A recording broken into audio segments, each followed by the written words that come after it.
So glad to come to this presentation. The issue of Puerto Rico, of course, has taken uh, a lot of press over the last year and a half, because of the economic crisis in Puerto Rico. And we have conducted, sponsored many events around the issue of the crisis in Puerto Rico. Yet, overlooked in most of the press and the media coverage of Puerto Rico is the humanitarian cost of what's happening. Okay, uh, just tomorrow, the governor of Puerto Rico is going to announce a budget that is going to tell people how bad the situation is. Uh, it's going to pretty much forecast all the austerity and all the what's coming up to Puerto Rico and the government to sustain support for the welfare of the population. We should expect cuts in education, in welfare, and so on. And the list goes on and on. And this is even not considering the repayment of the debt and all the other structural problems that we have in Puerto Rico.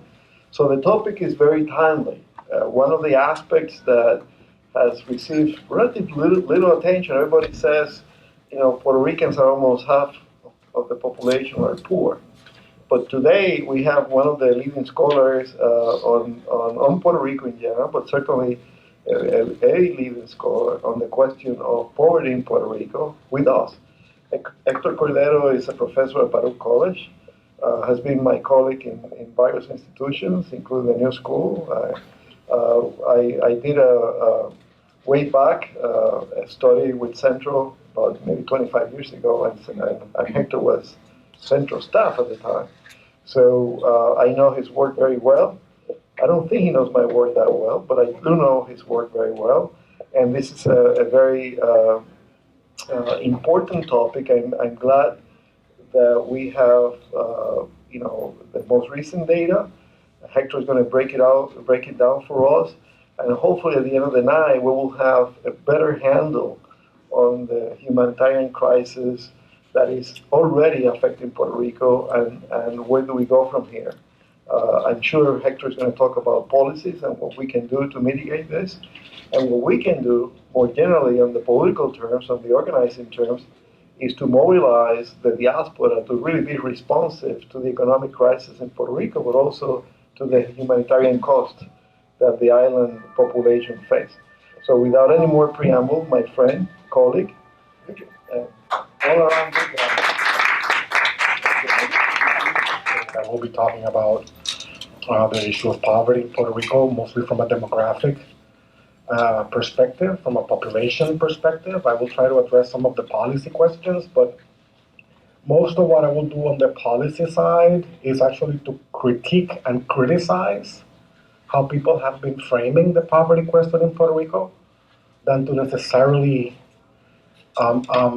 even though in the book we do try to advance an affirmative theory of what explains poverty in Puerto Rico, and some of the policies, I'll be more reserved in terms of policy suggestions and try to spend more time in terms of the diagnosis of the problem and trying to make sure that we got the diagnosis right. Is part of a project that we've been working over the last 3 years with a team of folks from the School of Social Work at Inter-American University. One of the professors there, Carmen Nazario, is someone that has a lot of administrative experience, both in the Department of the Family in Puerto Rico, which is the agency that administers some of the social assistance programs, nutritional assistance, aid to families with dependent children, what used to be called AFDC, which is now called TANF, Temporary Assistance to Needy Families. And had also had experience in the federal government at the Department of Health and Human Services. And this was part of a 3-year grant where there was some work to support research on the social welfare system in Puerto Rico, particularly Head Start, temporary assistance to needy families, and to understand better the poor population in Puerto Rico. So we produced 4 books out of the project, and one of the books was this one that I co-authored with 2 colleagues on the socioeconomics of poverty in Puerto Rico, which is what I'll spend most of my time talking about today. I'll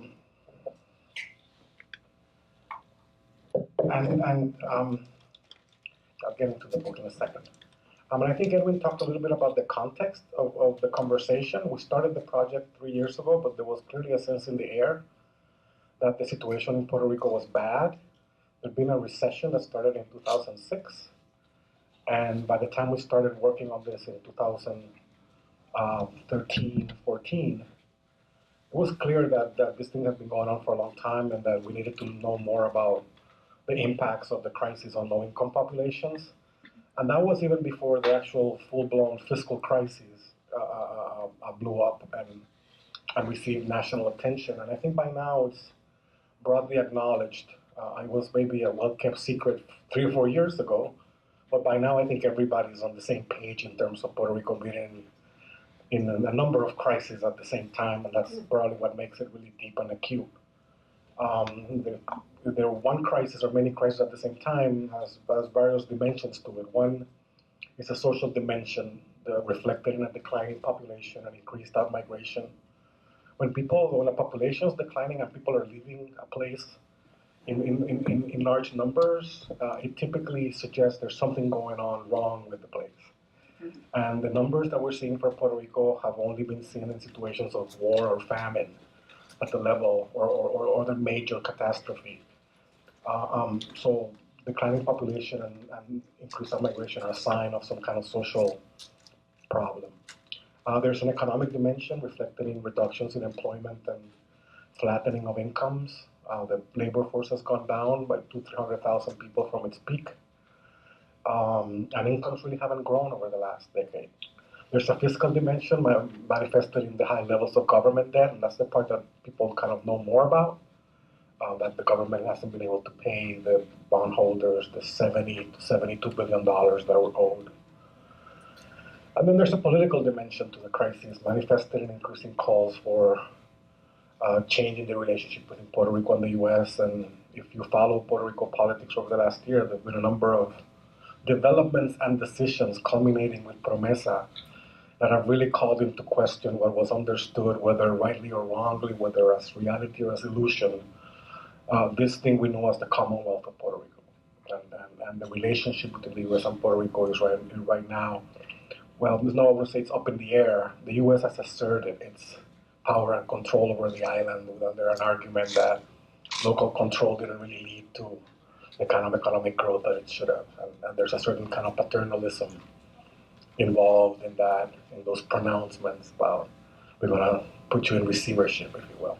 And as Edwin suggested, the board's meeting tomorrow. So I think that there's also like a psychological dimension to the crisis, manifesting increasing cynicism, pessimism, and despair. If you follow local elections, you know that for the first time in a while, there are two non-party, because they don't have a party, candidates that are drawing a significant, 15, 20% of the population, depending on what poll you believe. And there's a sense of things are not going to get better. There's a sense of people have to leave to progress, and there's a general sense of pessimism in the air. And again, all of these things combine and feed on each other. Because if you have people leaving and people that could participate in the economy leaving, that doesn't generate the kind of revenue and consumption that needs to prop up the economy. So it begins into like a downward spiral as opposed to a virtuous kind of cycle.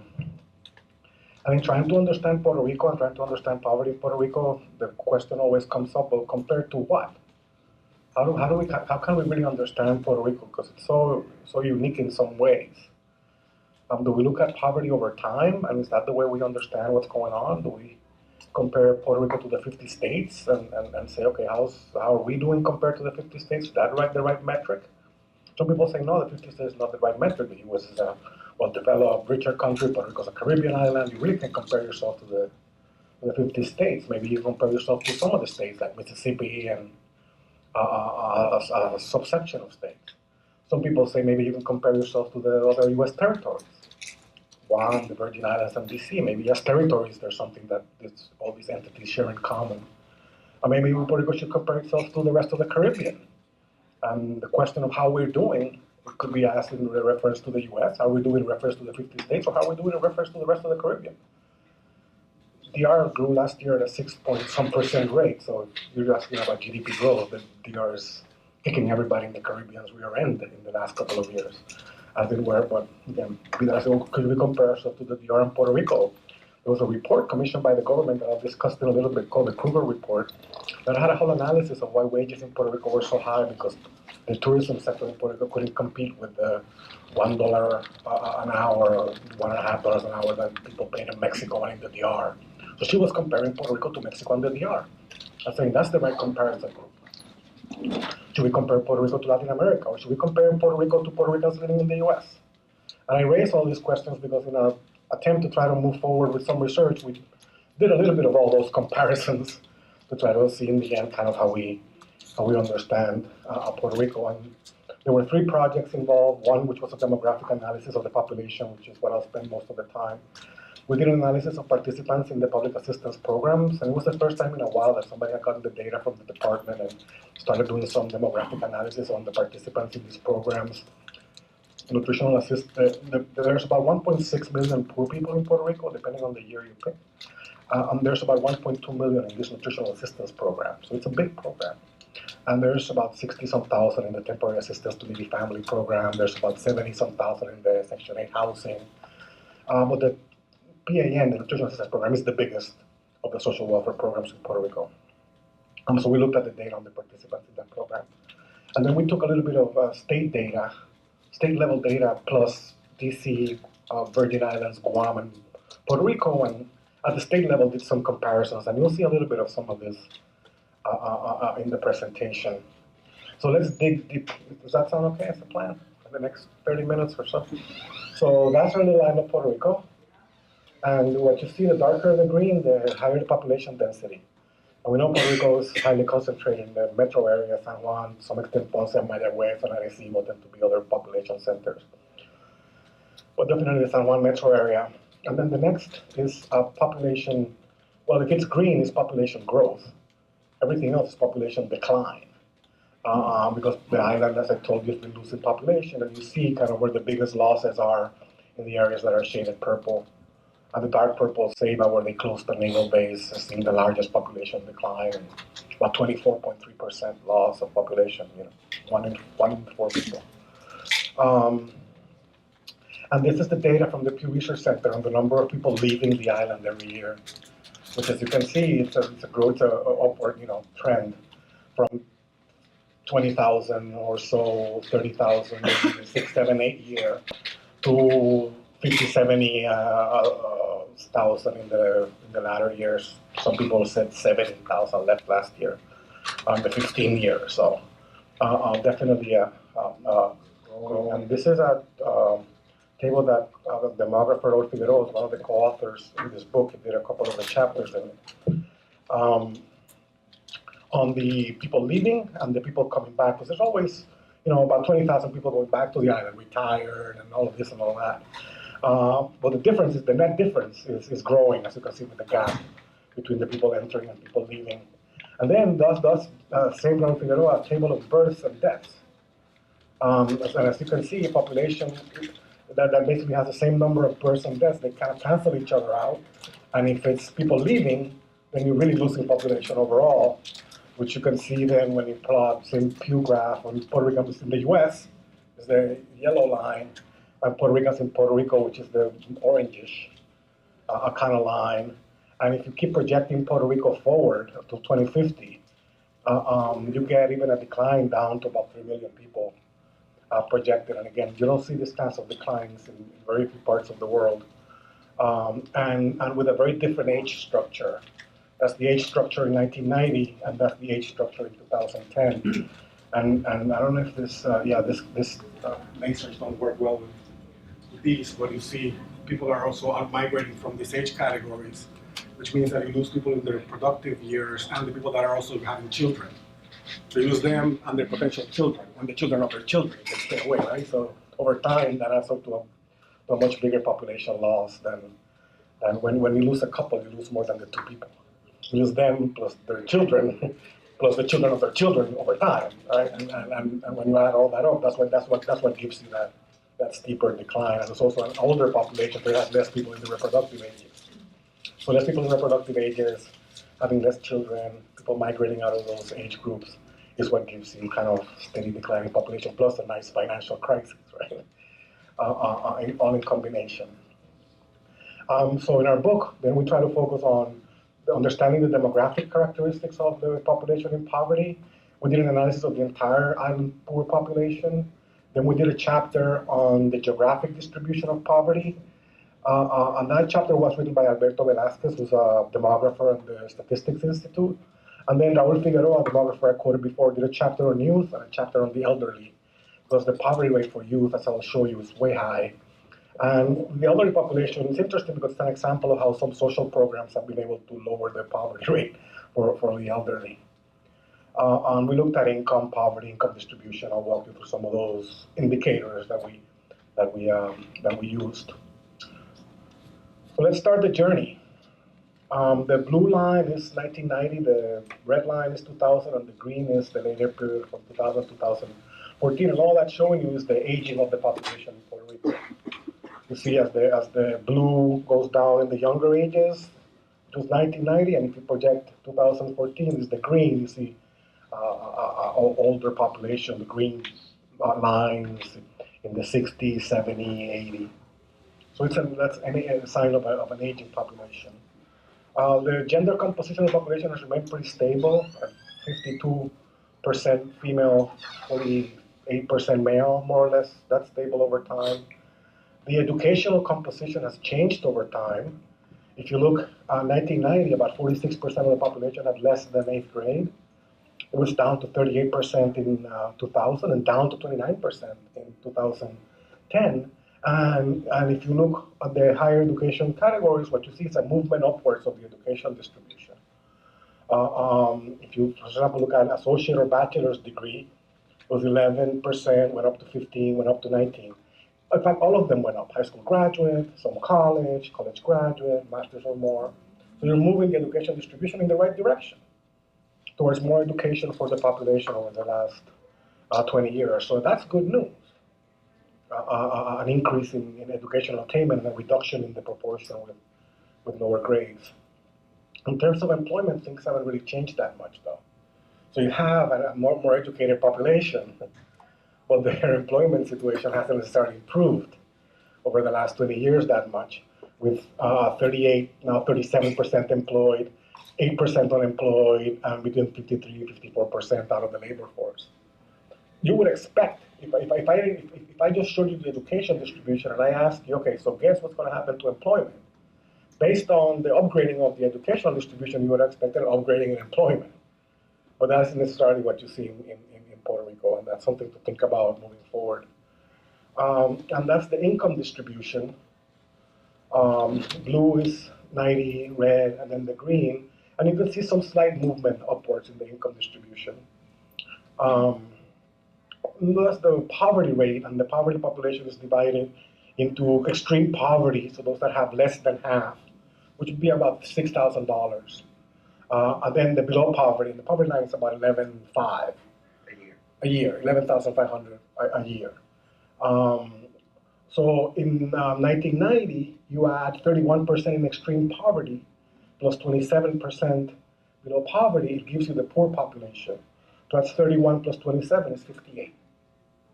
Now, in the year 2014, is 25 plus 20, which is 45. So you went from 58 to 45. But if you notice, though, most of the decline happened between 1990 and 2000.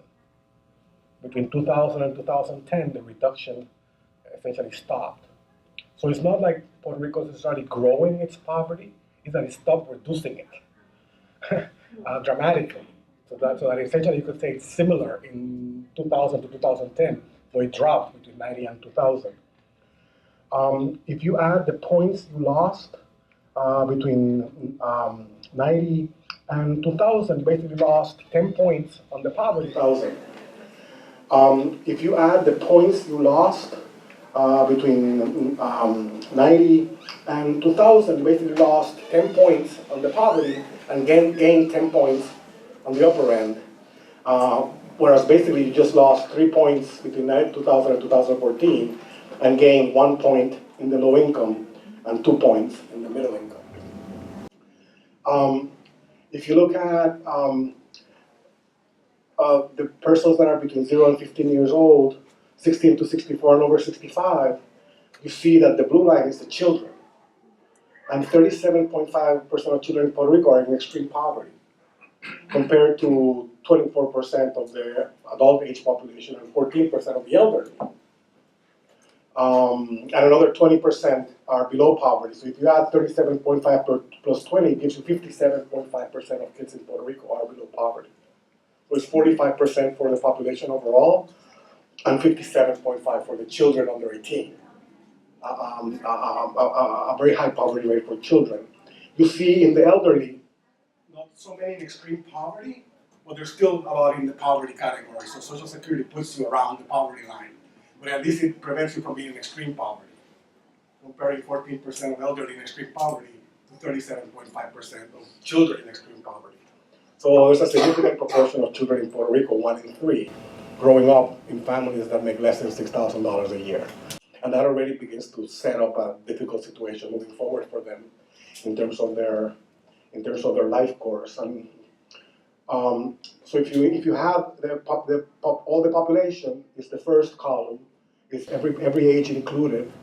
If you have the persons that are only 25 plus included, that's the second poverty rate, and the third is just for the 25 to 65 population. That's just basically suggesting to you that age matters. And if you take the kids out of the equation, the poverty rate goes down in Puerto Rico because it's so disproportionately represented among the children.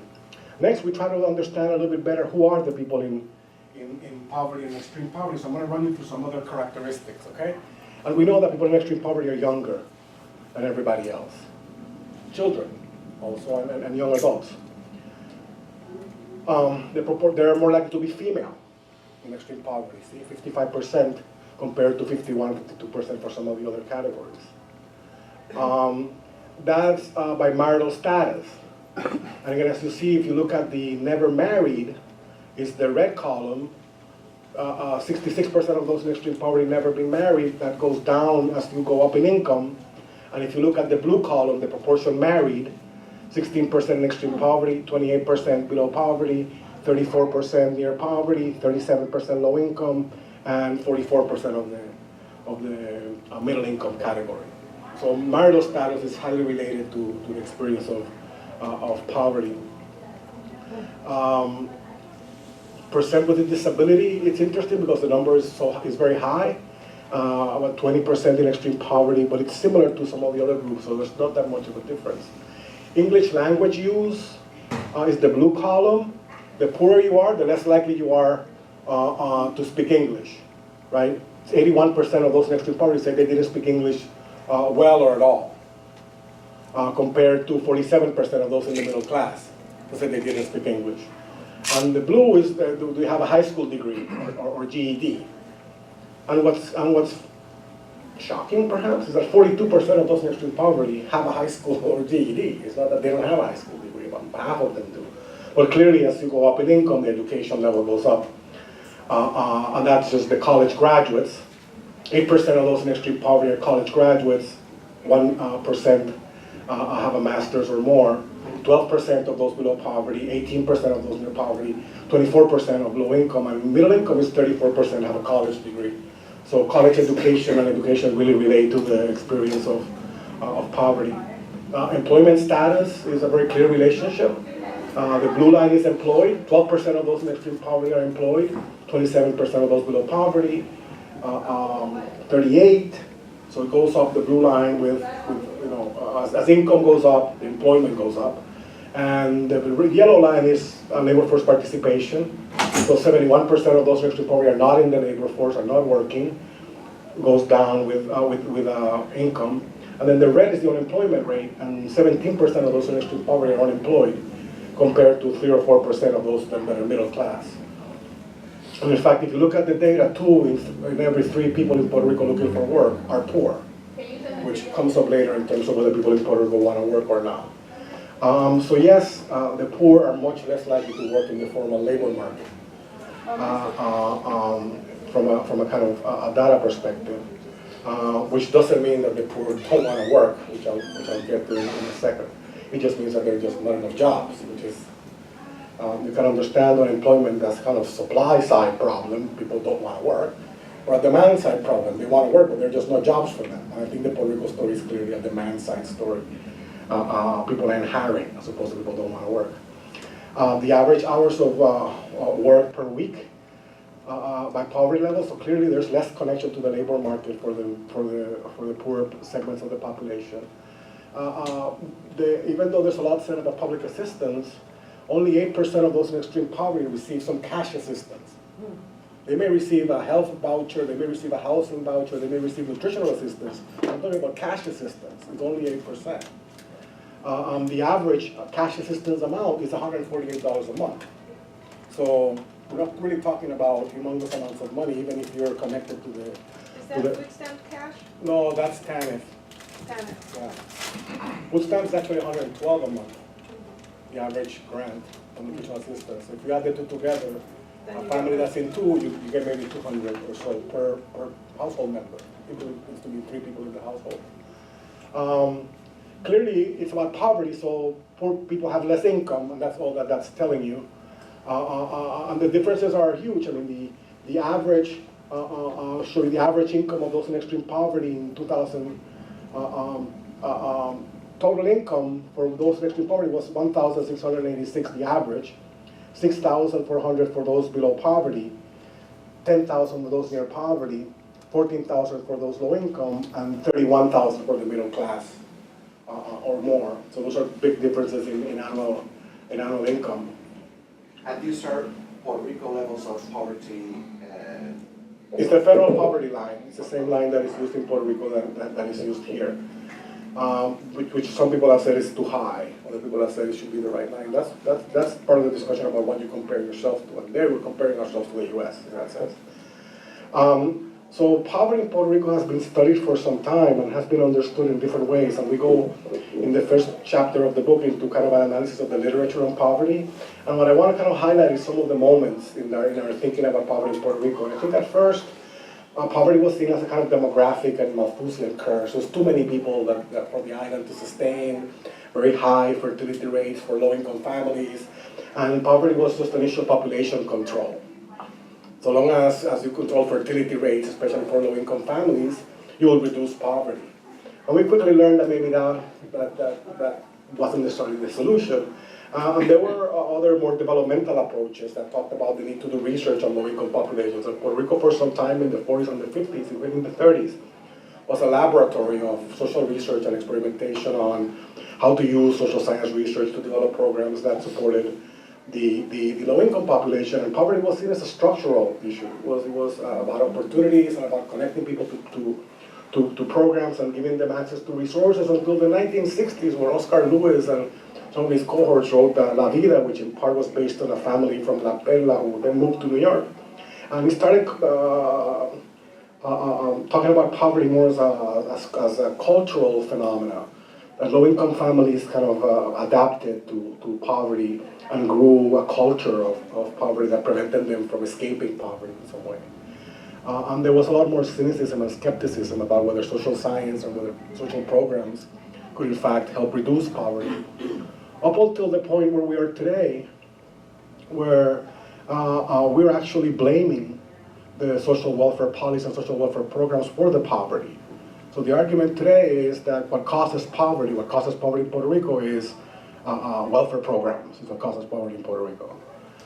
So in a way we've gone full circle from a kind of optimism, research and policy development can help solve poverty, to an argument that our attempts to reduce poverty and the programs to reduce poverty are what actually ends up causing poverty. And I want to kind of spend the rest of the time trying to debunk a little bit of that. And the approach that we follow in the book is one that sees poverty as a result of different levels of investments, different resources, different opportunities, and different pathways in a very class-tight society. And Puerto Rico is a very hermetically sealed class society where there are limited opportunities for those that grow up in the bottom to make it to the top.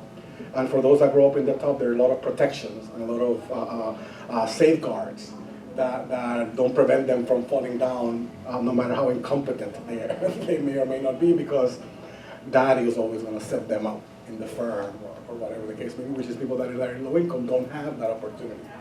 So low-income folks only get maybe half a chance to fail, whereas those that are on the top get as many chances to fail as they need, so long as their family money can protect them and insulate them. And that has some real consequences.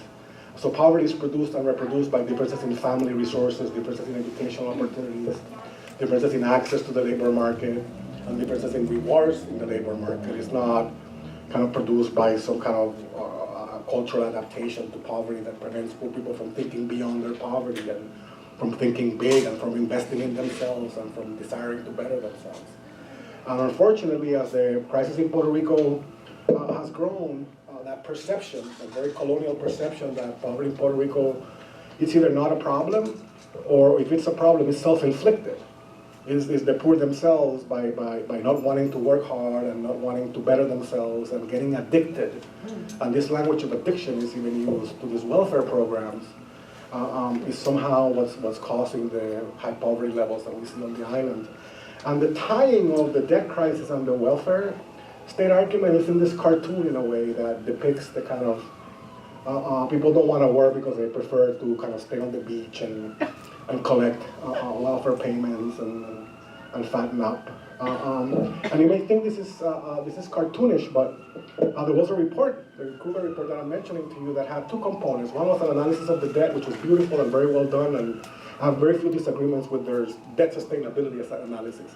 But they also did an analysis of Puerto Rican society, economy, and labor market, where essentially they argue, and I'm going to oversimplify and maybe play a little bit of a caricature of their argument, but if you strip it down to the essence, is that argument that Puerto Rico is a low education place with low skilled people that rather sit on their couch and collect welfare versus working, that the minimum wage is too high, so they're already getting paid too much, that labor rights are too generous because women get best breastfeeding breaks when they're pregnant, and I'm literally quoting from the report. It complains about breastfeeding breaks as being too generous, which makes hiring workers in Puerto Rico very expensive, which is why the labor market doesn't grow. And that's essentially the social argument in the Kruger report, which I think is built on what I call 6 myths about poverty in Puerto Rico that I want to spend the rest of the time I have. Let me check how much it is, not much. Trying to go one by one with a little bit of data and a little bit of thought. The first, that Puerto Rico has low levels of education. The second, that people in Puerto Rico don't want to work. The third, that welfare payments are too generous. The fourth, that welfare payments is a disincentive to work. An able-bodied male somehow can get welfare easily. That the minimum wage is too high, even though I'm not going to touch on that one too much. And that in the end, therefore, low-wage workers, the poor, and other vulnerable populations are the ones to blame for Puerto Rico's financial crisis. If we didn't have so many lazy people on welfare, we wouldn't be in the dilemma that we're in. I already showed you the data on education, and you've seen an upgrade in the education in Puerto Rico, and I showed you how that upgrade didn't translate necessarily into better employment opportunities or better employment outcomes for most of the population. If you include everybody in Puerto Rico, that's the education distribution. If you include only people that are older than 25, that's the education distribution. And if you include people that are 25 to 65, the third one is the education distribution. And if you look at the associate or bachelor's degree, master's degree or more, for all ages, remember, it includes kids and all that, so that number is about 23%. But if you only include people 25 and over, you have 32.7% with some college education. And if you include people 25 to 65, you have almost 36%, 1 in 3 with a college degree. Does that sound to you like a low human capital, low education place, when 1 in 3 people are in college, have a college degree? It's not Cambridge, Massachusetts, right? But it isn't some backwater, low human capital, low skilled place. In fact, if there's one indicator that has converged between Puerto Rico and the US over the last 20 years, it's education. It's the only indicator that has converged. Poverty hasn't converged, wages haven't converged, incomes haven't converged, but education has converged. And so if you look, for example, at people 18 to 24, the first graph puts Puerto Rico, the dot, where the arrow is, in terms of those that have less than high school education. And you see Puerto Rico's in the middle. It doesn't have the highest high school dropout rate. It's kind of somewhere in the middle. That's all. Every point is the state of the US. Then second is the proportion with a high school degree or GED, where Puerto Rico is also somewhere in the middle. the proportion with some college, where Puerto Rico is in the top, and the proportion with a college degree where Puerto Rico is in the bottom, but again, no different than a bunch of the states. So Puerto Rico's educational distribution is somewhere around Alabama. It's better than some of the like Louisiana, Mississippi. Okay, but the wages are not necessarily near that. Okay, and this is a chart. But if you look at people 45 to 64, then Puerto Rico is really at the bottom of those are with the high school degree and then with some college. This is a chart that came up in a report done by the federal government, comparing Puerto Rico and the U.S. for persons that are between 25 and 54 years of age. And yes, Puerto Rico has a slightly less than high school, and slightly less college graduate. But that's the difference between Puerto Rico and the entire U.S. So it's not, that it's not as big, again, as one would think it is. As I told you, there's one indicator that has been converging between Puerto Rico and the U.S. has been education. So and all that is summarizing in words, but I've just been telling you that I don't think Puerto Rico is like a low education place. Now, do Puerto Ricans want to work? That's what happened to the labor force, which peaked at about 1.4 million people and went down, now down by about 1 million. So what happened was a huge collapse in the labor market in 2006. Now, we can debate the causes of that, whether it was tax incentives or some structural issue or some cyclical plus structural, whatever the case may be. Clearly, a decline in the demand for labor, also seen in the number of employed persons. And an unemployment rate that has been oscillating between 125 and 225,000 people for the last decade, which tells you that in any given point, there's about 125,000 people in Puerto Rico looking for work. And that bottom is the unemployment rate. So if people don't want to work, why are 125 to 200,000 people looking for work? And then those are the ones in the data. See, this is the major employment in the major sectors, and you've seen the collapse in government employment, collapse in manufacturing, reductions in finance, insurance, and real estate employment. And yes, some in services has remained stable and commerce has remained stable, but the wages in those sectors are much lower, right? It's basically your cashier and things of that nature. And if you look at employment status by poverty level, this is the percent employed, and middle income, low income. So these are the ones in extreme poverty. These are the ones in the middle class. In other words, but for each of the 5 class groups there, if your distribution looks like an L, that means that you have high employment, low unemployment, and low out of the labor force. So this is the extreme poverty, and this is the middle class, and that's a wide difference in terms of their employment potential. The last point in terms of people wanting to work, I did a computation and it looked like 17.8% of persons in Puerto Rico that worked between 50 and 52 weeks of the year were below poverty, and that was about 175,000 people. So if you have 125,000 people unemployed looking for work, you have 175,000 people working full-time, full year for minimum wages, and you have another 70,000 people leaving the island looking for work because they're not going to Orlando to the beach, right? For that, eso se quedan, right? Then that's a significant number. With 125 plus 175 is 300,000, plus another 70,000 is 370,000 on a labor force of 1 million people. That is people that are on the move. Like, and Edwin has seen make a presentation also that has shown that in the U.S., if you look at settlement patterns and others, what you find is Puerto Ricans looking for work. Is that process of actually trying to. So I think the evidence on Puerto Ricans are to blame for their own labor market problems. I think it's somewhat thin. On the welfare payments being too generous, I don't want you to read the numbers. I just want you to see where Puerto Rico is. That's arranged from the most generous welfare payments to the least generous welfare payments. What's in that package of welfare payments? That's basically the average TANF grant, okay? So you see Puerto Rico has, then the first column is the duration in the program, average months, and the second column is the benefit level. And what you find that Puerto Rico is not in the high months, high benefits. It's in the low months, low benefits, and I just did a little chart. So every state that's to the right has a longer duration on welfare than Puerto Rico. And every state that's on the top has more generous welfare payments than Puerto Rico. Now, Puerto Rico, again, is in the low quadrant, low months, low payments. It's not in the high quadrant. Very generous payments, therefore people stay for very many months in the program. That's again comparing Puerto Rico to the 50 states plus the territories. So that's kind of in terms of the generosity, and I have other slides on that. Now, in terms of participation in the labor force, it's about 46% if you include the entire population. But then if you only include people that are 25 to 64 years of age, it jumps to 61%. And if you exclude people with disabilities, which I already told you is about 20% of the population, then the participation rate jumps to 69%. So people complain about Puerto Rico's low participation rate because they include in it a lot of people with disabilities that you can take out and have perhaps a more accurate measure of the size of that labor market.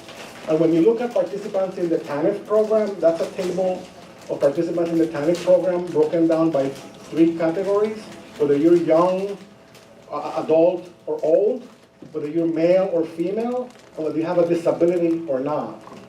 And I was looking for the able-bodied adult males with no disability. I wanted to see if there were any in this welfare program. And it's this category here. Male, adult, not disabled is 790 people out of 65,744. Puerto Rico has 1.6 million poor people. So a program that has 790 adult males that are not disabled could not possibly explain the poverty, could not possibly be generous enough to tell 1.6 million people don't work. Only 790 of them, of the males are in the program. And when I looked a little bit deeper into these males that are in the program, they're typically single males taking care of children under 6 that have no spouse present. And some of the children may have disabilities themselves.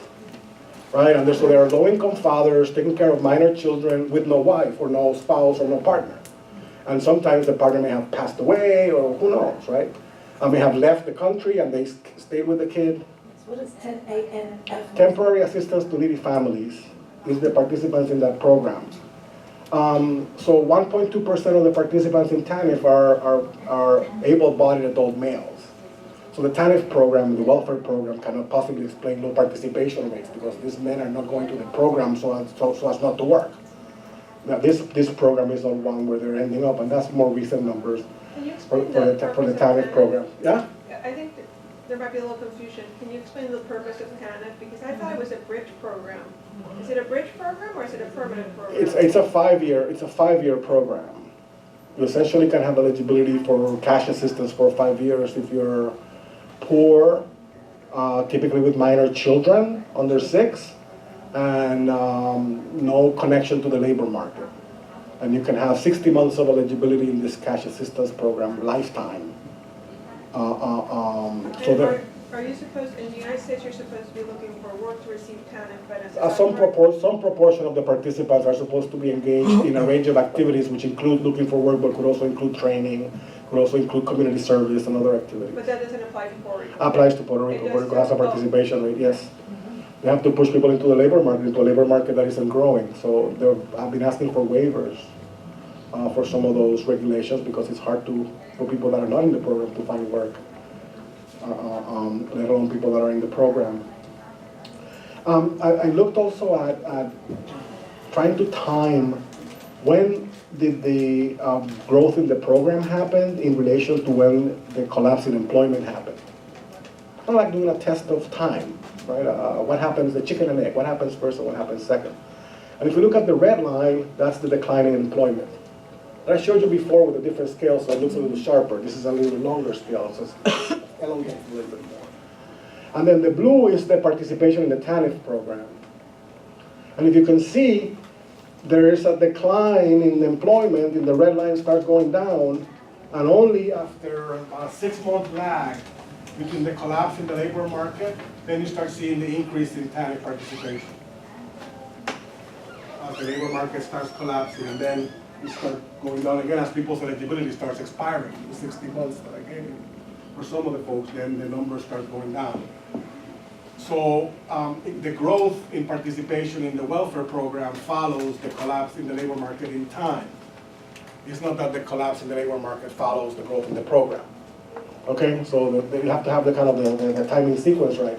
And if you look, there's been a decline in the participation in the program.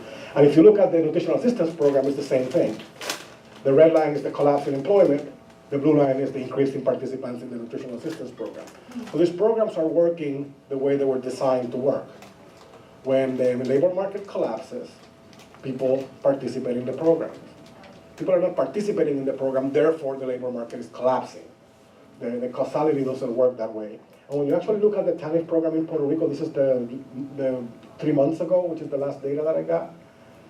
Most of the 57 people that are in the program now, 23,000 are these women with young children, and the 790 males.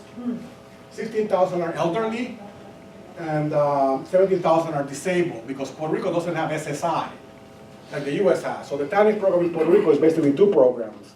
It's what I call the regular TANF program for typically poor women with small children, plus what used to be called the Elderly, Blind, and Disabled program in the US, which then evolved into social SSI, but is still part of TANF in Puerto Rico. So the program in Puerto Rico is essentially 23,000 people, about 14,000 children, and about 7,000 typically young women. And again, out of a poor population of 1.6 million people. So the program is not big enough to really be considered to be a cause of poverty. It's a minor patch, if you will. I'm not going to get into the minimum wage, but I also wanted you to see where Puerto Rico is in terms of wages. The top state is Washington, D.C. In Washington, D.C., the median hourly wage is $31.20 an hour. In Puerto Rico, the median hourly wage is $9.42 an hour. It's the very bottom. The next on top in Puerto Rico is Guam, which has $12.37 an hour. And on top of Guam is the Virgin Islands, which has $13.36 an hour. So forget about Puerto Rico catching up to the States. I'll be happy if it catches up to Guam and the Virgin Islands, right? Because it's 942 versus 1237. And then the next state, the first US state, is Mississippi with 1376. I'm not going to get into a huge old argument, and everyone's the economist here, about whether the minimum wage is the cause of Puerto Rico's labor market problems. But just comparatively speaking, it doesn't look like wages in Puerto Rico are particularly high compared to what wages in the US are. My colleague Arin Dubé from UMass, I think he moved to MIT now, put this graph on Twitter, which I thought was pretty interesting. One is the ratio of GDP growth rate between the US and Puerto Rico, and the other is the gap in the minimum wage between the US and Puerto Rico, basically making the point that a constant can explain variation. So the minimum wage doesn't really explain this variation in the difference between the GDP in both places. So let's move on to other more important issues. But we can, because part of this promesa and part of what's being proposed for Puerto Rico as a solution to the labor market problems is a reduction in the minimum wage for Puerto Rico, or if there's an increase legislated in the US, that Puerto Rico is exempted from that increase, so that it stays at a lower level, which is part of this kind of same austerity public policy that is being put out there, as if somehow lowering wages in Puerto Rico is going to really lead to economic growth. But I did a chart where I put the median hourly wages by state at the bottom, and then the population employment ratio on the y-axis. And the relationship that you clearly observe for the 50 states and the 3 territories is that the higher the wages, the higher the employment. DC is the one up there that has the highest wages per hour, I told you, and it has more people working than residents because people commute from Maryland and Virginia into DC. Wouldn't it be the other way around, demand and supply? We have a demand for labor, therefore the wages, and since we don't have a demand for labor. Could be. Well, there's cheap labor, so why don't we have a demand for labor if there's some cheap labor? It's abundant cheap labor. What happened? And why are they going to, you're making my point. Why are they hiring when their labor is expensive and not hiring when the labor is cheap? Their cheap labor is not the issue, is it? And then so what I'm saying is the Kruger report says, yeah, you want to increase the participation rate in Puerto Rico, lower the wages. That's the line that they're recommending. Lower wages, higher participation. You can actually have very high participation at 0 wages, right? It's called slavery. It's a full employment economy. But we kind of tend to object to things like that. I don't know why the proposal for Puerto Rico isn't like the true and tried path of higher wages leads to higher employment. We're trying to kind of defy the laws of gravity here. On the Kruger report, suggests something that sounds to me like defying the laws of gravity. And yes, you can get higher employment at lower wages, but what good does that ultimately do to you? And again, I'm just not making a particularly complex argument. But one thing to really think about is what's keeping the pressure of migration between Puerto Rico and the US. And the x-axis is age 16 to 65. This is a money amount in terms of total income. And what you have there is an age earnings profile. The red line is Puerto Rico, and the blue line is Puerto Ricans in the US. So here I'm comparing Puerto Ricans in Puerto Rico to Puerto Ricans in the US. And a Puerto Rican in Puerto Rico has the red earnings path. And the Puerto Rican in the US has the blue earnings path. And if you lower wages in Puerto Rico, what do you do? What do you do to the blue path? Nothing, right? You're lowering wages in Puerto Rico, so the blue stays the same. Puerto Ricans in the US continue to make the same they were making before and after. But what happens to the red line in Puerto Rico? It presumably will go down, right? So what happens to the gap between you and your cousin in Puerto Rico? Increases. And when the gap between you and your cousin in Puerto Rico increases, the cousin's likely at some point to make the jump. So it's not, again, clear how lowering wages in Puerto Rico is going to work in an open economy like with open migration like Puerto Rico is. And it happens even by education level. So the red is how much you make by education level in Puerto Rico. Because someone says, well, because the problem in Puerto Rico is the skills. Then I ask, so why do you have someone that is in Puerto Rico today making $7 an hour? The same person moves to the US and 6 months later they're making $4 or $5 more per hour. It's not their productivity that has changed. It's where they work that has changed, right? So similarly, again, in terms of education, there are big differences in terms of how much people with different education levels can make in Puerto Rico versus the US. Let me close with just talking about what I think is part of the problem, or a big part of the problem, which is the whole issue of income inequality, which I don't think we talk about enough in Puerto Rico. So there's a problem of social class hermetism in Puerto Rico that doesn't create pathways out of into the middle class for low-income populations. But there's also a very hardened structure of inequality that concentrates income in very small segment of the population and leaves kind of everybody else to figure it out. So if you divide the population into 5 groups of 20%, the bottom 20% in Puerto Rico make 1% of the income. The second 20% make 8% of the income. So the bottom 40% make 9% of the pie. If you go to the other extreme, the top 20% make 55% of the pie. And that's about 700,000 people in each one of these categories.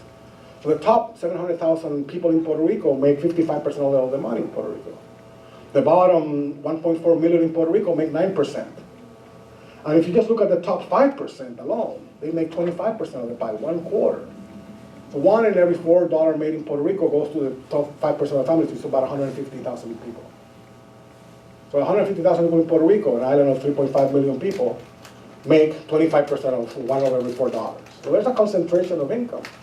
And also when you have a contracted labor market like you have in Puerto Rico, what you're seeing is that people with more and more education are competing and displacing people with less and less education. So the education upgrades, but the jobs don't upgrade. So what you end up having is UPR graduates fetching beers for tourists at a hotel in San Juan, which is a job that you don't really need a college degree for. But they're doing it because they don't have a college degree-like job, and they're displacing people without college degrees. So that's why you have like a displacement effect, where the base of jobs remains steady, and the quality of education goes up. The people with the more education start displacing the people with the less education, but for the same jobs, not doing better jobs.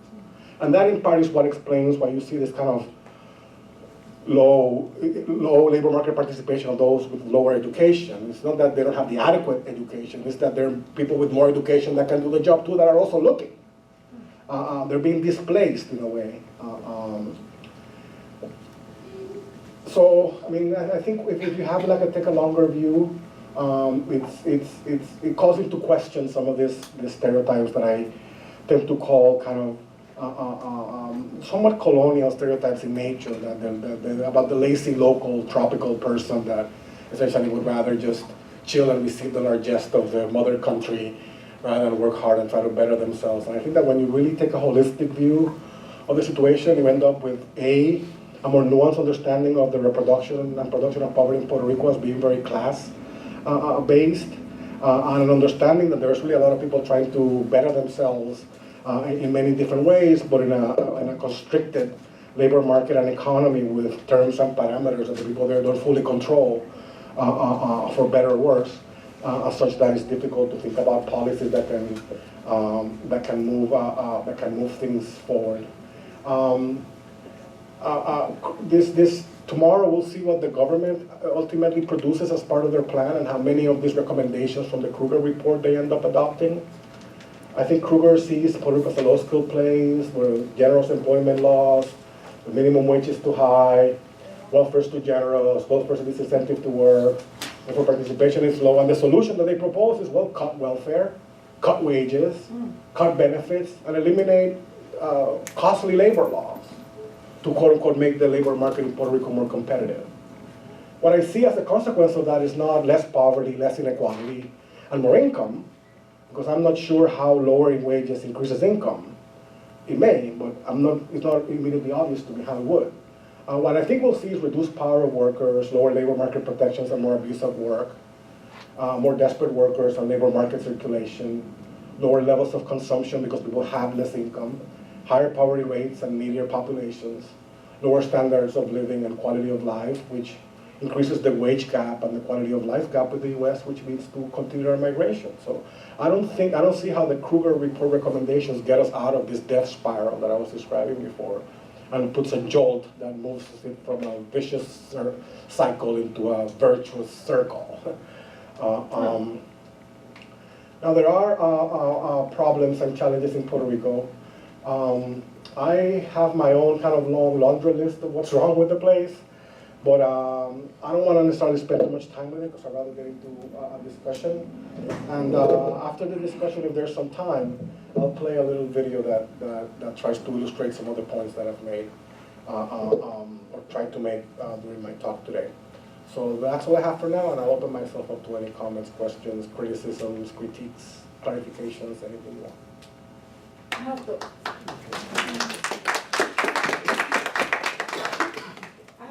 automatically just see my disappointments as a Puerto Rican person myself. Now I do, applaud, I'm very so thank you, the Centro of Public Studies, I applaud what you guys are doing. But in terms of you're presenting different perspectives, things that we've done in the Puerto Rican Parade, the things they're doing, fantastic. What can we do to the people, for the people, to see what is happening here? I mean, what can we do in terms of educating, to give the broader perspective? You're presenting wonderful things, I applaud. But, I mean, what can we do here? And of course, it's a difference of awakening of the people in Puerto Rico who've never been to the United States. And then you have some Puerto Ricans who've never been over there. Sure. So what can we have a plan for the people, for the Puerto Rican community, as also as one of the Hispanic community, because we're leaders in terms of that. I mean, what can we do? Yeah, there's a couple of responses I have to that. One, all political fights have some element of an ideological fight in them, right? Have some element of a fight of arguments, of a fight for what explains things. So the limited role that I want this work to play is in that fight over what caused the problem, to not allow the argument that the problem was caused by poor people in Puerto Rico. And in terms of what are the solutions that are proposed, that the solutions, the quote-unquote solutions that are proposed, don't suggest things that are going to fall disproportionately on the backs of low-income and poor people, because there's a misunderstanding as to who they are, what their condition is, and what their economic opportunities and income really are. So part of the work tries to advance a separate argument about why poverty exists and persists in Puerto Rico. Now, in terms of the broader solutions, that happens through collective action. And the Centro itself as an academic entity has done a lot of work to try to educate and do the data analysis, gather the data, analyze it, and present the information in a way that helps us better understand the population, uplift the key arguments about what's going on, but also has been part of a broader Puerto Rican community effort to kind of organize individuals and organizations that are part of the broader Puerto Rican diaspora to really weigh in on what's going on in Puerto Rico, both to weigh in on the island in terms of what's proposed and how it's seen, and in terms of the U.S. and what the U.S. is going to do. So there are various opportunities through those mechanisms, if you at an individual level want to participate, for you to connect to those efforts. Right now, I understand the Centro's leading, and I think Rican is also part of it, a roundtable that's going to be looking at policy decisions that are going to be made over the next 6 to 12 months about Puerto Rico, and it's going to kind of try to tease out what the impacts of that are going to be. And if there are impacts that look pretty blatantly and obviously against the interest of low-income and poor populations, I'm sure that they'll raise their voices and say, well, if this that you're considering to do is going to have a negative impact on low-income people in Puerto Rico. I mean, so there is an informational, educational role, and then there's an activism role. When we're part of the university and the academy, we do our research and educational role, but as individuals and as individual members of the Puerto Rican community, we also, extracurricularly, participate also in efforts to try to organize the diaspora. And I do think that there's a role for ideas, a role for ideas in this debate, and a role for progressive ideas, and a role for, on the front end, and on the back end, there's a need to really make sure that decisions that are made are vetted and through an impact analysis. And I'm worried because the social class composition of the members of that board is not one that suggests that they have a lot of experience with poverty or poor populations. So there's a lot of misunderstanding, as I suggested. There's people in Puerto Rico that do believe that poverty is caused by poor people and by their laziness and by their lack of ambition. And if that's what you believe, you're going to be proposing a set of policies that are very different than if you believe the problem is lack of opportunity. Elwin. In that context, if Congress were to, make some recommendations from the task force, give Puerto Rico $1 billion for subsidization, and that's it, $1 billion. Would you put it in Medicare, low-income housing tax, low-income earned income tax credit, or child tax credit? In other words, from your perspective, what is the greatest threat to the poor? I got it.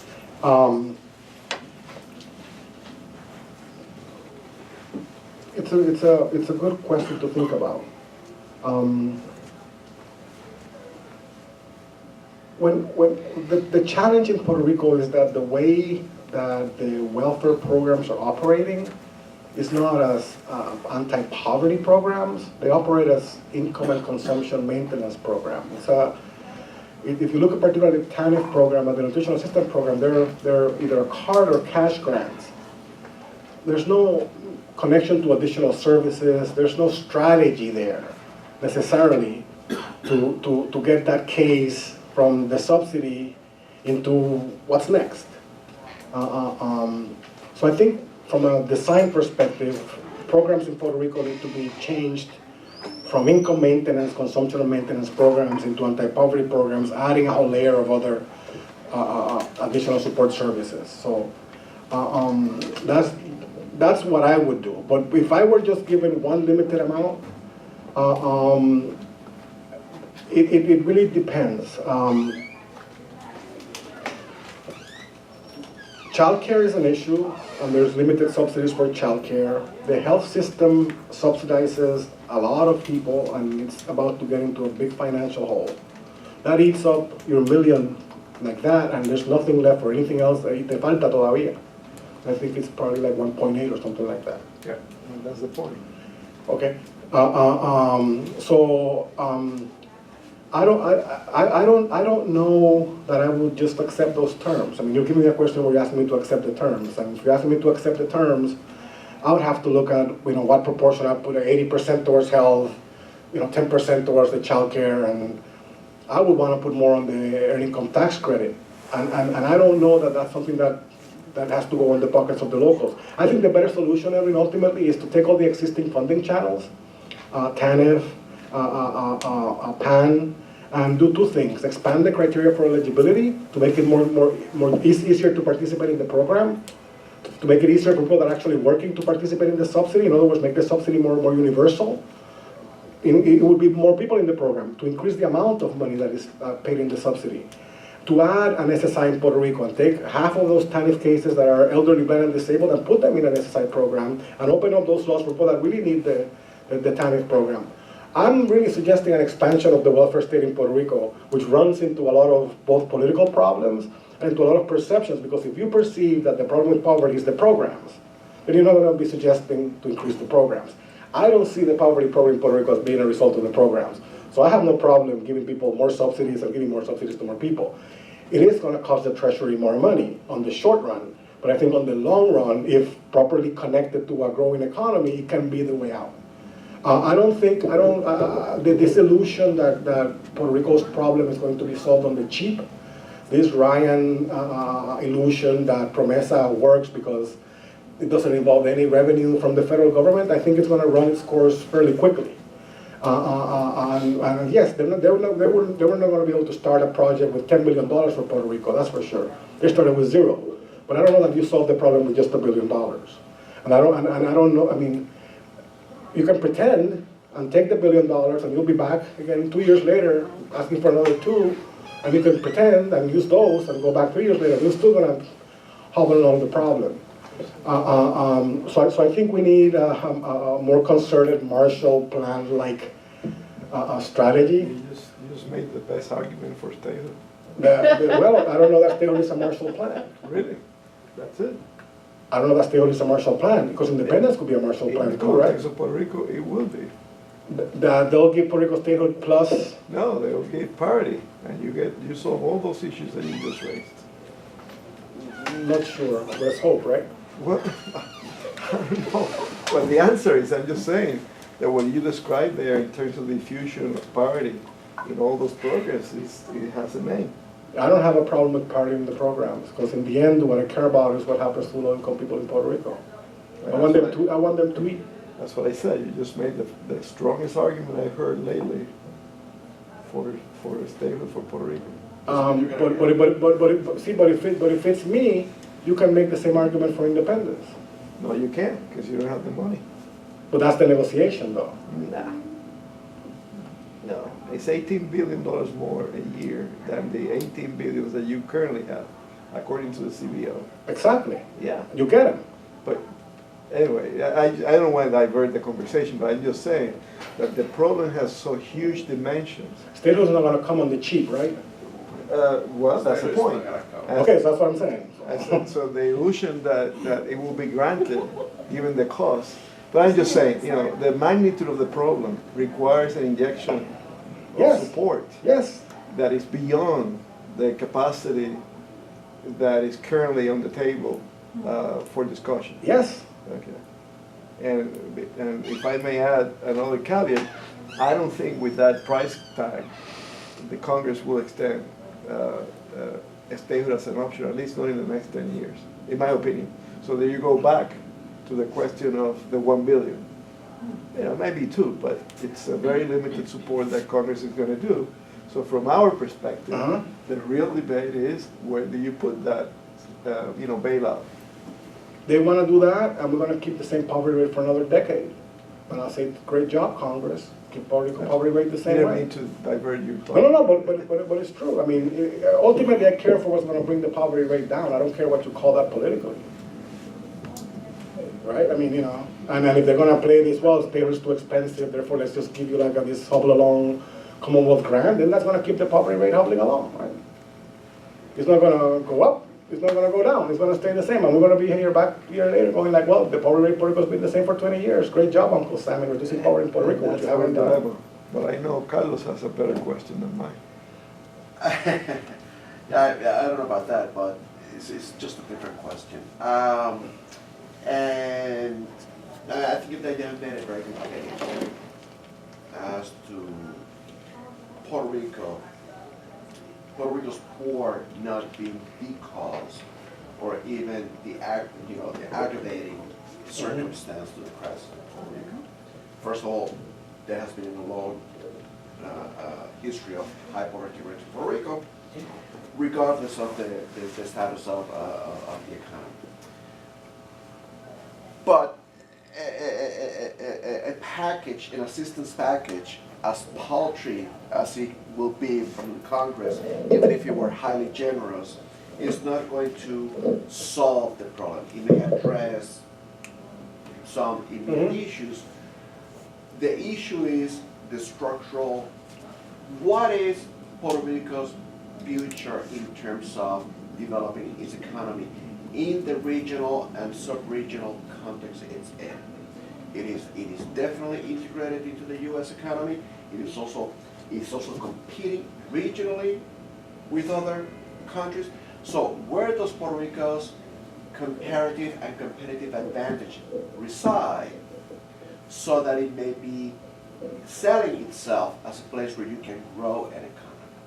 So it's an unfair question. Sí, sí, no, yo sé, and I don't have the answer to today where Puerto Rico's competitive economy resides. I mean, what's clear is what the current model sort of looks like. And what the current model looks like is one where you have subsidy on consumption for the poor and whatever income they can generate that goes into the shopping centers and the stores where the money essentially is sucked out of the island real quick.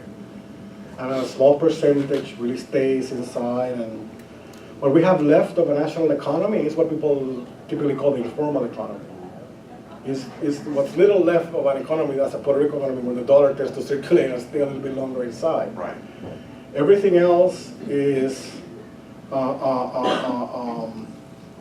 the local elites and their control over the economy, plus the large external capital that's in the manufacturing sector and all of that, and the retail stores that, with the franchises and all that, that outcompete and eventually, unless they associate, have crippled the kind of local economic elite bourgeoisie to some extent, because they're now more a professional elite than a business owning, capital owning elite, more of a franchisee elite than an owner, with a couple of exceptions, right? They're opening up and in the service sector. So, I mean, it's the question for the board, for the congressional committee, for the Centro study group. I know the Center for the New Economy also has a study group.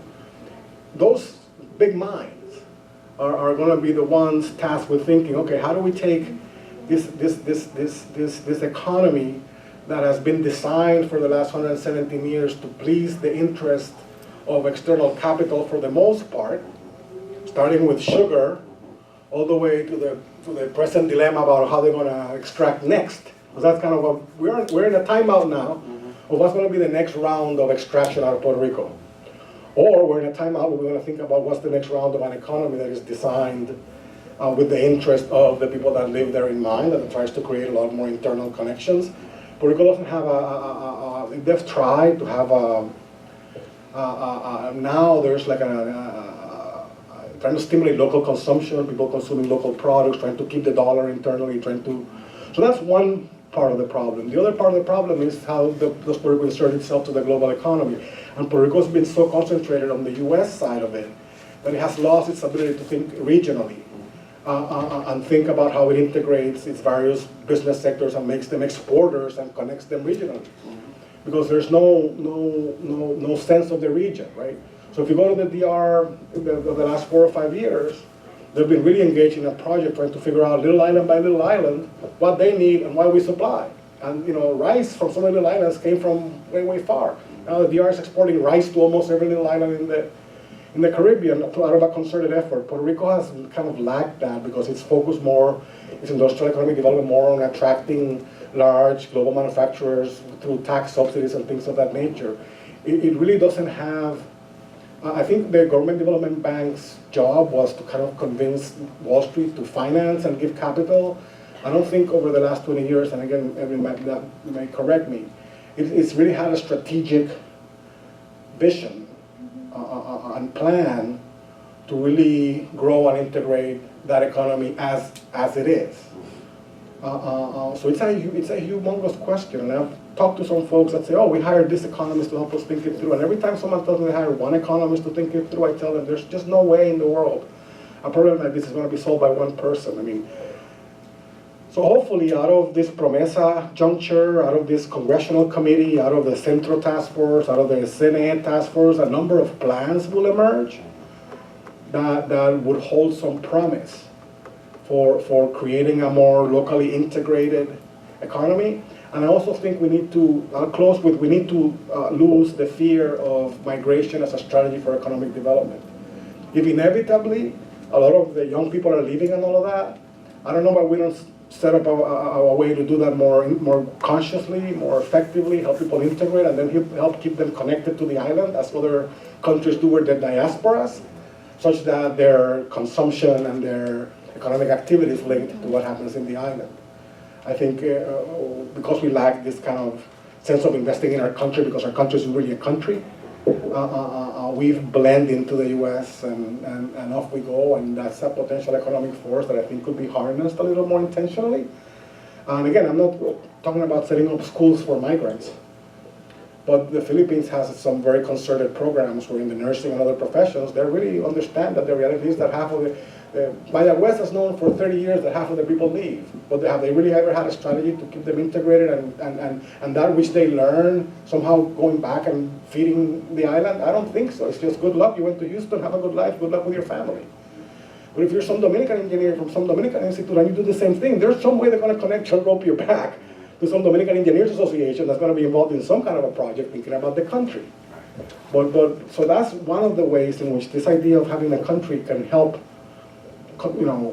create some parameters around a concerted effort to build that economy. I think we owe it. We don't own it. Yeah. And I think that's kind of the direction I would go. But again, it's heavy.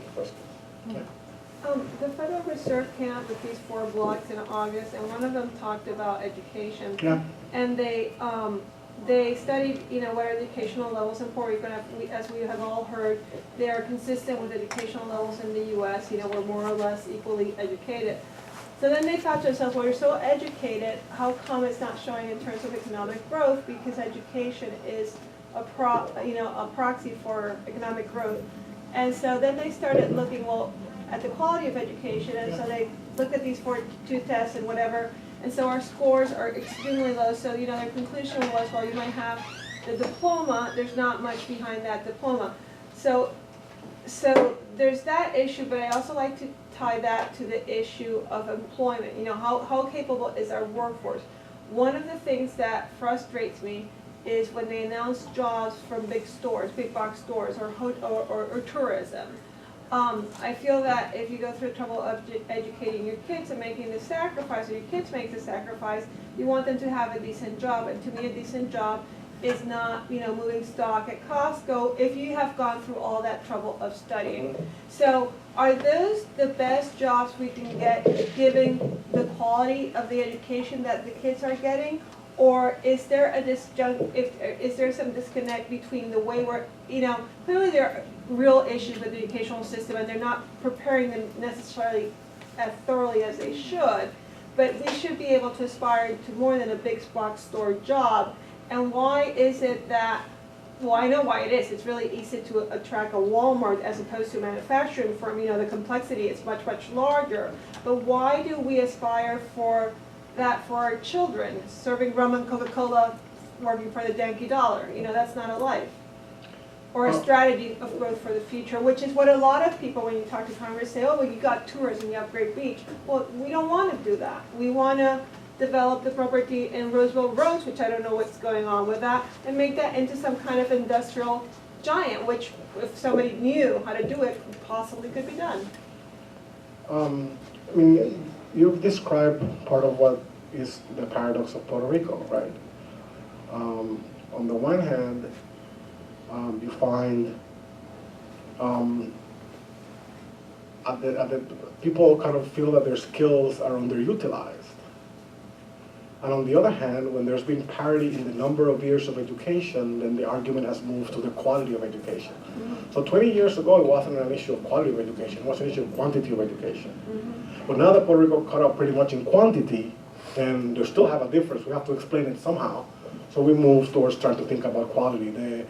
I know the blog post, the data for those PISA tests that were done. That really catches your I've seen attention. that study, and I wouldn't put a lot of faith in it. It's the first round study. I need to see more robustness in the Could results. it be cultural? No, because they're well, It's they an are international, it's yeah, an international test, but again, in other places they've done it several times, and there are national efforts to do that. In Puerto Rico, they did it once with a random selection of schools, and if you know the geography in Puerto Rico, simple random selection is not really going to get you representativeness, because there's a huge geographic distribution of poverty. So you really need to do something that's a little bit more nuanced and more stratified to really get a good representation of schools across the class distribution. So my sense is that they didn't necessarily get the sampling right to generalize across the population, but be that as it may, the debate will continue about whether there's the right quality. But on the other hand, then you find that manufacturers, when they have settled in Puerto Rico, they have not had a problem with the quality of the labor force. They have abundant labor at whatever skill level they require.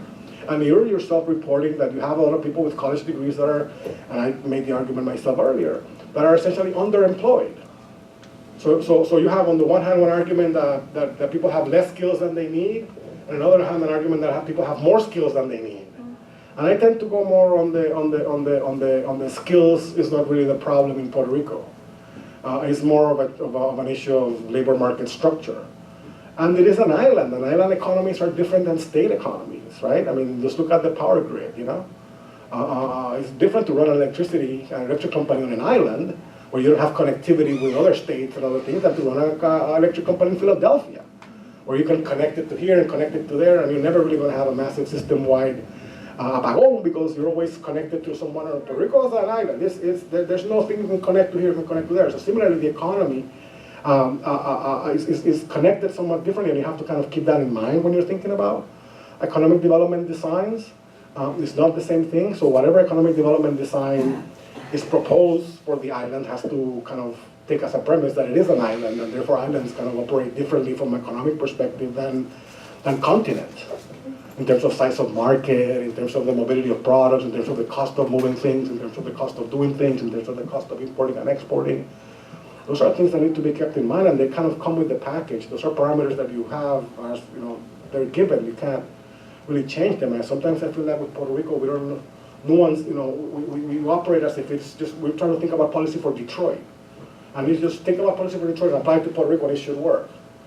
And Puerto Rico's kind of economic structure, politics, history is very organic and somewhat different. So I don't know that you can necessarily kind of translate these models very easily. So yeah, which doesn't mean that there are no educational challenges in Puerto Rico. I didn't mean to suggest that there are. Right now we have a very high college dropout rate. So the college participation rate is high, but the college completion rate isn't as high as we would expect it to be. And that's a problem, and there's a wide variety of quality in I terms think of... that's consistent with what's going on in the U.S. as well. In terms of... Hispanics. But there is even kind of somewhat more accentuated, because the subsidy covers a lot more of your tuition. So you really can enroll full-time with the subsidy, because the costs are much smaller. Here you still need something else to cover your tuition and things like that, so it creates a little bit of a disincentive. It's not as popularly used in a labor market like Puerto Rico with such high unemployment. You do have people sitting out 18, 19, 20, 21, 22, 23 in the university system. There are questions about the quality of that education.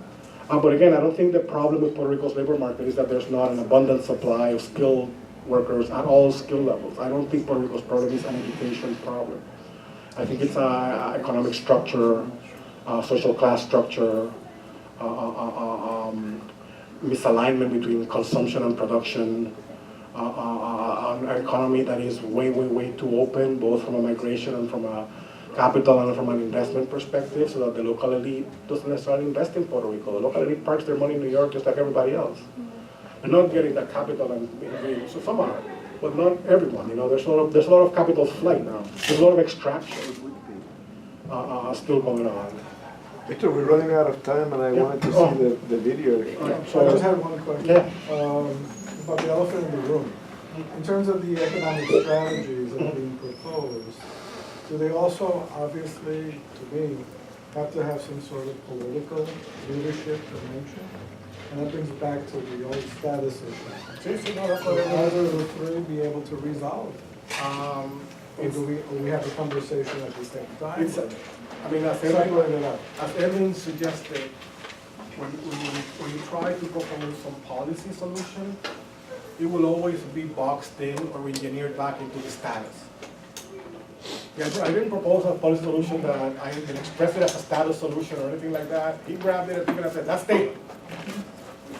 So whether it's good or not good or whatever it is, if it fits that, then be careful what you want because that's statehood. It's not what's best for the people. So I think we're so trapped in this statehood debate that everything we have to filter through what is the impact going to be on statehood or independence or commonwealth, which means that we're going to be really just talking about a very limited set of things. And my sense is that we're going to be stumbling along as well. But see, that's the difference between an economist and a sociologist and a political scientist. You think about money, I think about power. And money follows power, not the other way around in a way, right? If you look at the broad historical course, the broad course of history, so it is the curse. And I don't know. I mean, there's people that say you need to fix the economy, and therefore you can solve the status issue. And there's people that say you need to solve the status issue, and there you can fix the economy. And we're going to continue in this limbo forever because the U.S. has no interest in giving more power to Puerto Rico. And they will have to share power. I mean, it's as simple as that. And they're our interest in sharing power. And the people in Puerto Rico don't want independence.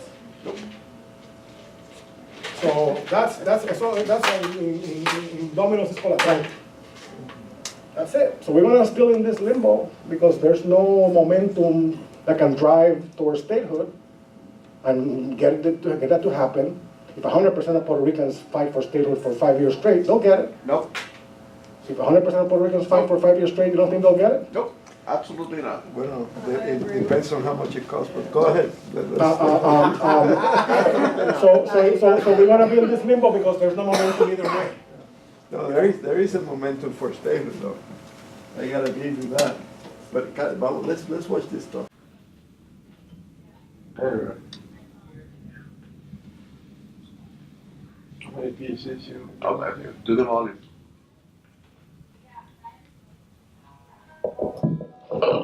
Poverty is a subject that nobody likes to talk about, but when it affects you, it is the only thing you can talk about. Poverty means different things in different countries. America's official poverty measure is far simpler. In pure economic terms, income poverty is when a family's income fails to meet a federally established threshold. Typically, it is measured with respect to families and not the individual, and is adjusted for the number of persons in a family. There are a lot of misconceptions and lack of facts about the subject, so it is necessary to promote effective research and develop a culture and practice of evidence-based policy making on low-income families and children in Puerto Rico. Most of the studies or reports that mention poverty myths in Puerto Rico as facts do not bother to really look at the wide range of data to make a more comprehensive assessment. Desafortunadamente, los estudios de la pobreza en Puerto Rico han sido dominados por tres mitos principales. Primero, que la población en Puerto Rico tiene bajos niveles de escolaridad y educación, y eso no es cierto cuando miramos los datos. En 1990, un 63% de la población no tenía un grado de escuela superior, y ese número bajó a un 41% ya para el año 2013. En el 1990, un 13% de la población tenía un grado universitario. Ese número aumentó a un 24% de la población en el 2013, o sea que hemos visto un aumento significativo en la escolaridad de la población de Puerto Rico. El segundo mito es que el puertorriqueño no quiere trabajar, ¿no? Cuando miramos los datos de desempleo, descubrimos que casi 125.000 personas o más están buscando trabajo en Puerto Rico todas las semanas. Los datos indican que unas 175.000 personas en Puerto Rico trabajan más de 50 semanas al año y ganan menos del nivel de pobreza. Y encontramos en los datos que se están yendo de la isla entre 50 y 75.000 personas todos los años y se van en busca de trabajo. También encontramos en los datos que 2 de cada 3 personas en Puerto Rico buscando trabajo son personas que viven bajo el nivel de la pobreza. Entonces los datos nos indican que el puertorriqueño sí quiere trabajar y que está buscando trabajo. Y tercero, hay un mito de que las ayudas económicas, las ayudas del gobierno, son la causa de la pobreza y del desempleo. Y cuando miramos los niveles de ayuda, encontramos que sí, el programa de asistencia nutricional tiene unos 1.4 millones de personas. El programa de salud también es un programa muy utilizado. Pero eso es todo. Y eso no añade a más de 600, 700 dólares mensuales para una familia. La ayuda promedio en el PAN son 112 dólares mensuales. La ayuda promedio en el PAN para una familia son 200 dólares mensuales. These misunderstandings affect everything, from policy making to budget allocation. Myths and realities need to come together to help achieve real solutions. What is really troubling is that some economists believe there is a human capital problem in Puerto Rico and it affects everything else. La economía de Puerto Rico está pasando por una grave crisis, eso prácticamente todo el mundo lo sabe, y posiblemente no sea una crisis única, sino una crisis compuesta. Crisis social, crisis en el empleo, crisis en el ingreso, crisis en la educación. Por lo tanto, se hace muy difícil resolver el problema de una crisis, porque son un grupo de crisis. Cuando estamos hablando del segmento de la desigualdad de ingresos que hay en Puerto Rico, ya vemos entonces que los que están en el bottom line, a los de abajo, ¿verdad? Se les hace muy difícil obtener un empleo y mucha gente los llama que son unos cuponeros que reciben y viven de las ayudas federales. Pero lo cierto es que en Puerto Rico nadie puede vivir de ayudas federales. Aproximadamente el cupón son 120 dólares, Plan WIC y otros planes, y lo que sucede es que la gente trabaja en la economía subterránea, porque es un salario relativamente bajo, y se complementan con alguna que otra ayuda federal. Puerto Rico se le hace muy difícil a una persona de bajo nivel de educación, aunque esté adiestrable, conseguir empleo. De hecho, el estudio que yo hago demuestra que las probabilidades de tener empleo han ido reduciéndose significativamente, máxime si es mujer. Por lo tanto, cuando hay una mujer al mercado, se le hace muy difícil obtener empleo. Por lo tanto, lo que hace es que trata de trabajar, aunque sea en la economía subterránea, mujeres trabajando, por ejemplo, haciendo tareas domésticas, pasteles, vendiendo para navidades, ese tipo de cosas ayuda a generar ingresos.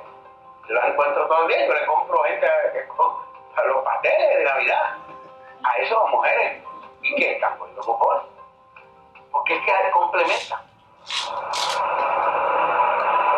In the 1950s, individual assistance programs began in Puerto Rico. In 1965, benefits for Medicare, Medicaid, and Head Start began. And in 1975, the Supplemental Nutritional Assistance Program was implemented. Despite the large federal contribution, only 62% of those in poverty received nutritional assistance. Although a critical supplement to purchasing power, Supplemental Nutrition Assistance Program benefits in Puerto Rico are not substantial. In 2009, SNAP recipients received $1.19 per daily meal.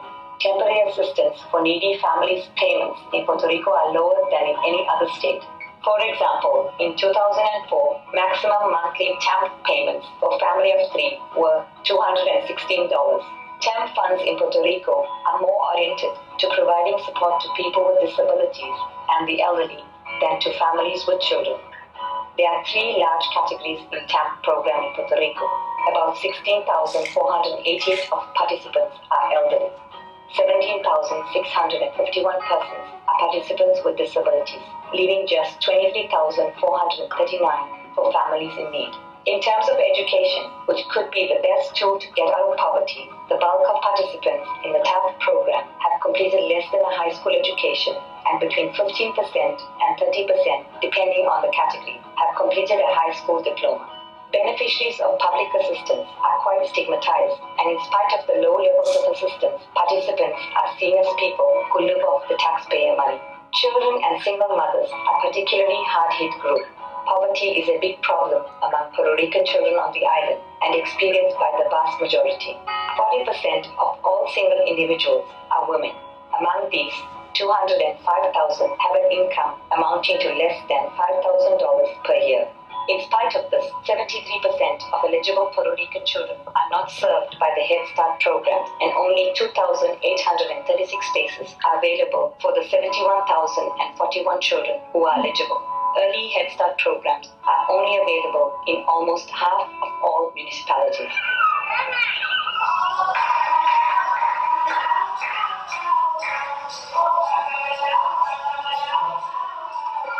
El programa Head Start y Early Head Start son programas de educación preescolar que ayudan a desarrollar a los niños sus conocimientos y sus destrezas.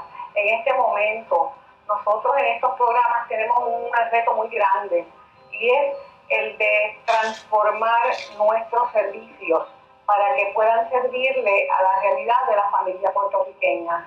Los retos que enfrentamos son como la matrícula, cómo expandir horarios, cómo transformar las jornadas de servicio de los niños en unas en las cuales puedan los padres ir a adquirir, como dije antes, estudiar o trabajar y trabajarlo de forma interdisciplinaria y más aún ofrecer servicios en horarios no tradicionales. Los maestros, los supervisores, los coordinadores de los programas Head Start en Puerto Rico, se utiliza muchísimo las herramientas de assessment para calibrar el aprendizaje de los estudiantes. En algunos casos utilizando los instrumentos que provee el programa y en otros construyendo los propios instrumentos. Esto es un hallazgo significativo porque nos deja ver el compromiso que hay con validar si los estudiantes están aprendiendo, si los niños están desarrollando las competencias que se espera que desarrollen. ¿Y en esa área cuántos niños pueden participar?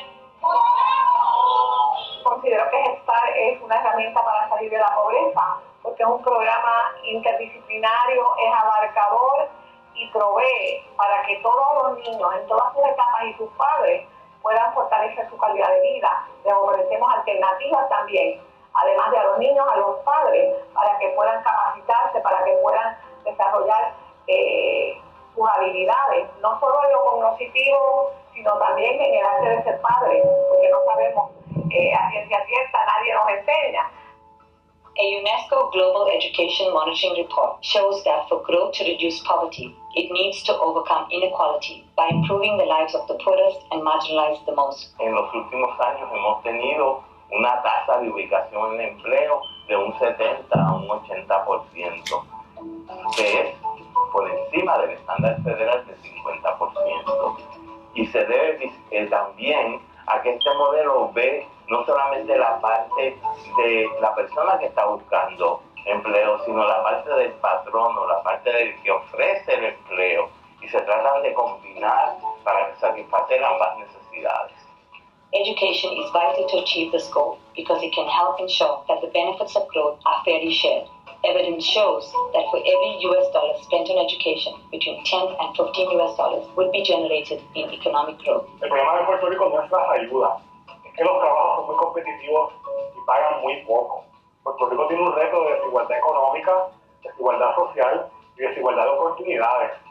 Necesitamos buscar estrategias que nos ayuden a combatir la pobreza, no combatir a la gente pobre y atacar los programas que los ayudan. If Puerto Rico wants to charge ahead in an ever-changing world where education and knowledge have become new tools for economic growth, we need to invest in promoting effective research and develop a culture and practice of evidence-based policymaking for low-income families and children. Building Human Services Research Partnerships in Puerto Rico was created to serve this purpose. We cannot become a powerhouse of knowledge with just a few people. We need to understand poverty as a serious and complicated problem, devoid of its emotional aspect, to be able to work on it together in a deep and honest way.